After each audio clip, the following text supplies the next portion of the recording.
A gente agora vai falar sobre o rebaixamento da escola de samba Acadêmicos de Niterói, que prestou uma homenagem ao presidente Lula, né? Já era esperado, muitos até especialistas de carnaval falavam o quanto isso é tradicional de acontecer, né? Uma escola que sobe num ano, no outro ano ela cai, né? E até mesmo pela dificuldade de uma escola pequena, menor, né? Uma escola com mais dificuldades financeiras de conseguir permanecer no grupo especial. Mas, independentemente disso, as polêmicas envolvendo esse desfile, né? Além da questão eleitoral, eu acho que o que chamou muita atenção foi a ala da família em conserva. Os líderes religiosos estão criticando, estão reclamando, os políticos também ligados aos evangélicos, as famílias conservadoras estão usando as redes sociais para reclamar que se sentiram agredidas. Inclusive, a Ordem dos Advogados do Brasil, do Rio de Janeiro, também divulgou uma nota fazendo críticas, dizendo que foi uma ofensa religiosa, né? Justamente por conta dessa ala, essa ala que fez aí uma crítica, né, ao conservadorismo das famílias. Flávio Bolsonaro, por exemplo, comemorou ontem nas redes sociais esse rebaixamento, voltou a criticar a fantasia da família em conserva e disse que quem ataca a família não merece aplauso. E afirmou que o próximo rebaixamento vai ser do presidente Lula. Foi o que ele disse. O governador de Minas Gerais, Romeu Zema, ironizou, disse ter ficado muito triste com essa notícia do rebaixamento e disse que a queda da escola é a primeira derrota do PT em 2026. E aí tem várias, né, repercussões de um lado e de outro. Hoje, na nossa página do UOL, tem uma reportagem interessante, que é uma entrevista com o pastor Batista, o Oliver Costa, goiano. Ele é coordenador nacional do Núcleo de Evangélicos do PT e faz uma análise sobre essa ala, o impacto disso, inclusive, entre os evangélicos, né? E ele está aqui ao vivo conosco, para conversar conosco ao vivo a respeito disso. Olá, pastor, bom dia, seja bem-vindo ao nosso programa. Bom dia, Fabíola. Que alegria estar contigo. Bom dia, Josias. Bom dia, Sakamoto. Me ouvem bem? Ouço bem. O senhor, como evangélico, se sentiu ofendido com essa ala? Quando o senhor vê essa ala fazendo essa provocação ao conservadorismo das famílias, o senhor se sentiu atingido? Olha, Fabíola, realmente, eu sempre falo, né? Quando você é homenageado por alguém, é inevitável que, às vezes, alguém, numa homenagem que faz para você, se exceda. Eu entendo, sim, que a escola se excedeu, porque eu sou formado, ou faço parte de uma família representada naquela casado com a minha esposa, com os meus filhos, sou petista, e há muitos evangélicos que votam no PT, que são conservadores em costumes também, e que se sentem ofendidos. Então, foi um excesso da escola. Agora, nós temos que lembrar que o ambiente do carnaval, do qual nós evangélicos temos muitas críticas, é um ambiente de sátira, de ironia, de sarcasmo. O que é o palhaço, se não alguém com uma maquiagem grotesca, exagerada? Então, acontecem exageros. E, na minha visão, foi um excesso da escola, e eu me sinto, sem dúvida, também incomodado com isso, mas sei que isso não tem relação com o Partido dos Trabalhadores.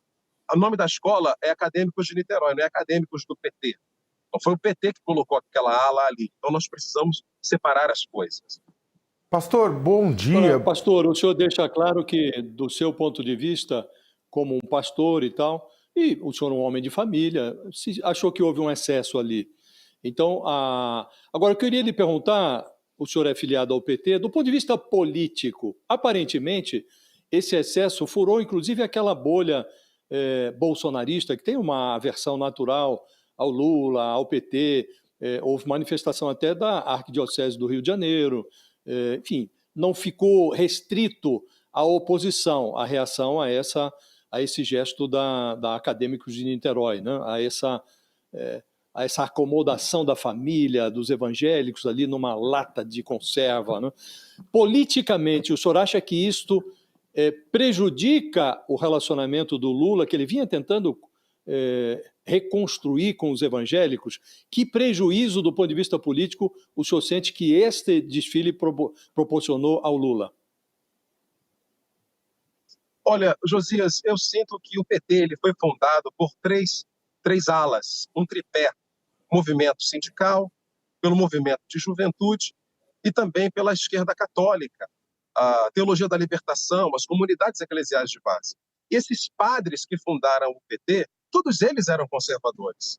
Infelizmente, de um tempo para cá, a pauta identitária, de certa forma, tem sufocado, na minha visão, a nossa conversa com o país.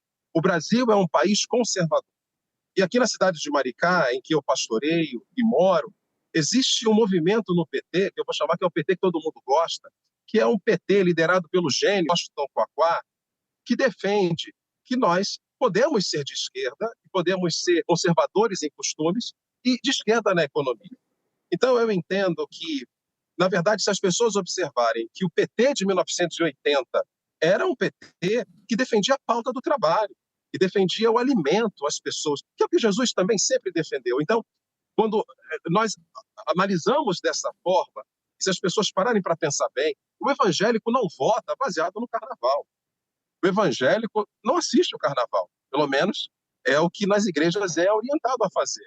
Então, o evangélico não vai votar pensando nisso. Então, eu não acredito, Josias, que vai prejudicar essa relação do presidente Lula com os evangélicos, porque os evangélicos que são simpáticos ao PT, mesmo que sejam de direita, e nós sabemos que muitas pessoas de direita votam no PT, sabem que quem estava ali era uma escola de samba. Mas e que pastor, evangélico e carnaval não se misturam. Mas, pastor, mas aí é muito interessante o que o senhor está falando. Hoje em dia, com o fenômeno das redes sociais e a força que a direita, a extrema-direita e os conservadores têm nas redes sociais, a gente sabe que isso não se baseia apenas no desfile. Aliás, pouquíssimas pessoas assistiram o desfile, só que a repercussão da família em lata, ela está em todos os lugares, todo mundo sabe, independentemente disso ter assistido ou não. Olhando por esse prisma, pastor, é possível dizer que há, sim, algum tipo de prejuízo por parte do PT, por parte do Lula, que está tentando se aproximar dos evangélicos, porque isso está sendo disseminado a todo momento. Eu estou recebendo aqui no meu WhatsApp o tempo inteiro foto de famílias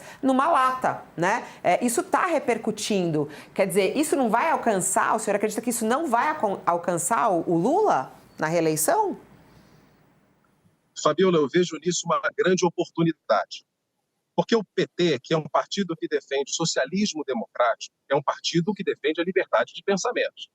Então, existe o PT, LGBTs do PT, mulheres do PT, jovens do PT, evangélicos do PT, e dentre os evangélicos do PT, há evangélicos conservadores como eu e milhares.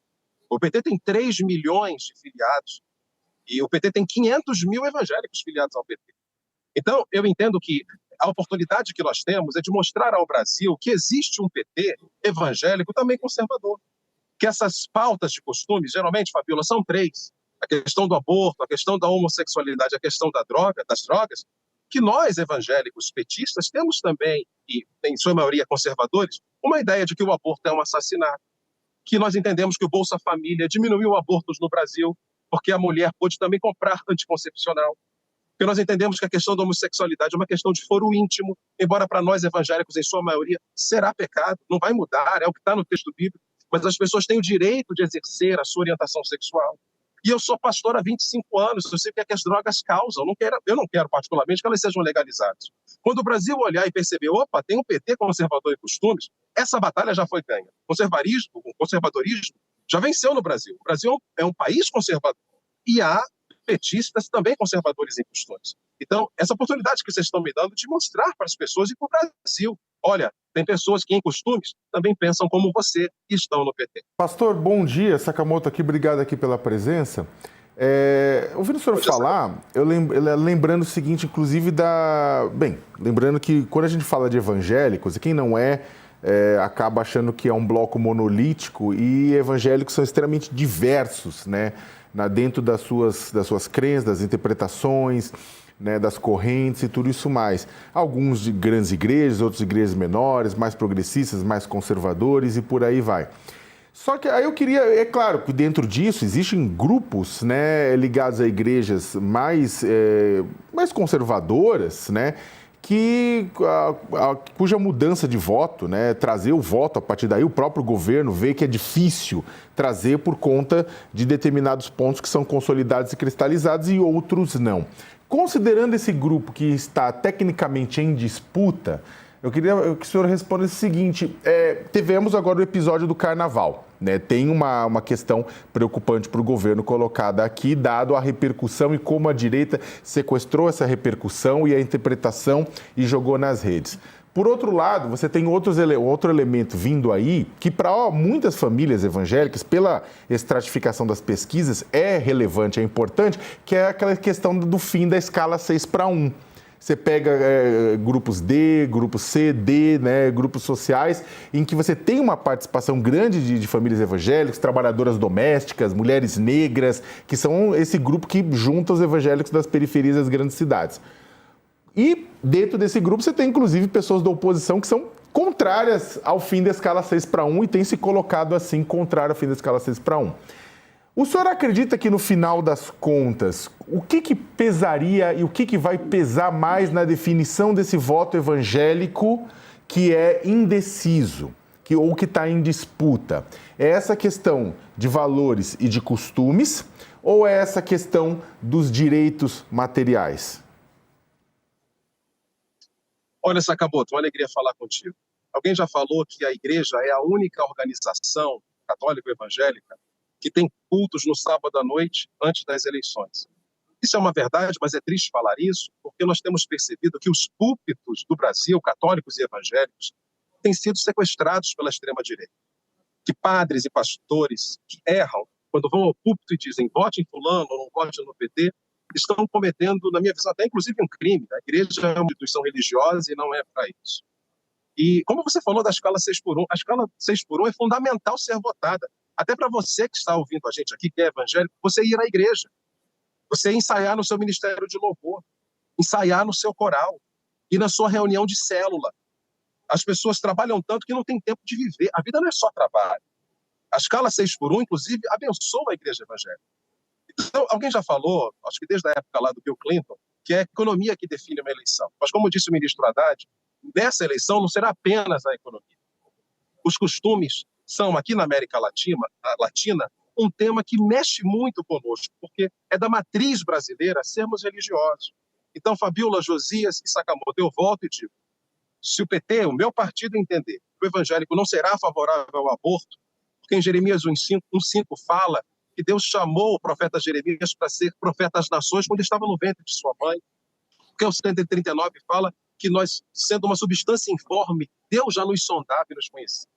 Se o PT entender que o evangélico, em sua vida, não vai ser favorável ao casamento gay no sentido de não deixar de considerar pecado. Vai considerar pecado, mas que eu entendo até que a igreja evangélica deveria dar um voto de confiança e permitir que o Congresso, inclusive, aprove. Porque pecar também é um direito humano. Se você entende que é um pecado, se é um assunto religioso, comezinho, particular, as pessoas fazem das suas vidas o que elas quiserem. Mas o evangélico crê que Deus criou homem e mulher. Da mesma forma, as drogas. Então, Sakamoto, eu quero dizer que Jesus estava na cruz, ofereceram para ele, lá em Mateus 27, uma substância que ele, provando, não quis beber, que era uma droga que o Império Romano dava para quem era crucificado. Se o Partido dos Trabalhadores entender que essas coisas não vão mudar, o público evangélico, do qual faço parte, e a partir daí ter sim, o que você falou, Sakamoto, um discurso da economia, um discurso pragmático, comida na mesa, emprego para o trabalhador, e nós respeitamos seus valores religiosos, seus valores de costumes. A gente vai vencer essa eleição de novo. Qual tem dito e é verdade. Uma esquerda conservadora em costumes vence a extrema-direita, porque nós seremos mais completos biblicamente e nós respeitamos a liberdade das pessoas de fazerem com as suas vidas o que quiserem. Olha, pastor, o senhor disse acertadamente, os dados têm reforçado essa percepção de que o Brasil é um país conservador e os evangélicos estão majoritariamente inseridos nesse conservadorismo, né? O Lula tem feito um esforço enorme para se adaptar a esta realidade. Divulgou uma carta aos evangélicos durante a campanha, recentemente recebeu lideranças evangélicas no Palácio do Planalto, reconheceu a música gospel como patrimônio cultural. A despeito de todo esse esforço, a pesquisa mais recente da Quest, divulgada dias atrás, mostrou que os evangélicos desaprovam o Lula numa proporção de 61%, bem maior do que a desaprovação no eleitorado em geral, né? Por que, a despeito de todo o esforço do presidente, o evangélico ainda torce o nariz para o Lula? O que ele deveria fazer para reverter esse quadro? E, nesse contexto, o desfile não pode ser um fator de intoxicação? Sem dúvida, a extrema-direita, Josias, está utilizando isso. A Fabiola falou, estão fazendo os seus recortes. Mas você vê interessante, né? Entre os evangélicos, nós temos essa rejeição, nós, o governo PT. Agora, vamos lembrar que na Igreja Católica não é assim. Por quê?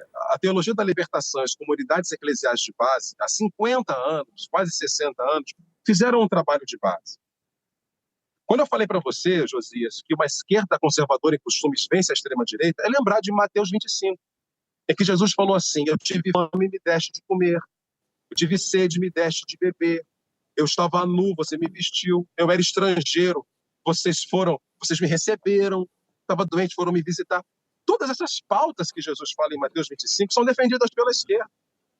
Eu entendo, posso estar enganado, que a esquerda é mais cristã. Os valores da misericórdia, os valores do amor estão mais perto de Cristo. A igreja evangélica, ela precisa estar acima da direita e da esquerda, porque a igreja é do alto, ela vem de Cristo. Mas eu entendo que a esquerda é mais cristã. Então, Josias, sim, o ambiente está contaminado, mas realmente o que tem acontecido é que eu sou batista desde que nasci, e eu sei que os púlpitos têm sido utilizados há muitos anos. Ou seja, é uma tática do Partido Republicano norte-americano, muitas vezes aliar a obra missionária a uma agenda política de Estado, que é temerária, e aconteceu isso muitas vezes. Então, o que nós devemos fazer não é defender a esquerda do púlpito, de forma alguma, nós somos contra isso. Nós não instrumentalizamos a política. O presidente Lula não vai, Fabiola, se batizar no Rio Jordão para enganar pessoas. Mas o que nós defendemos é, olha o discurso bíblico, o discurso de Jesus. Ele está mais perto da esquerda ou da direita? A maioria das pessoas já percebeu que está mais perto da... mas pelas pesquisas não tem convencido o público disso, né? Mas pelas pesquisas não tem convencido os evangélicos e os cristãos disso. Olha, pastor, muito obrigada por estar aqui trazendo sua opinião, o seu relato. Imagino como não está sendo difícil aí enfrentar todos os ataques nesse momento diante do que está acontecendo. Obrigada, até a próxima. Obrigado.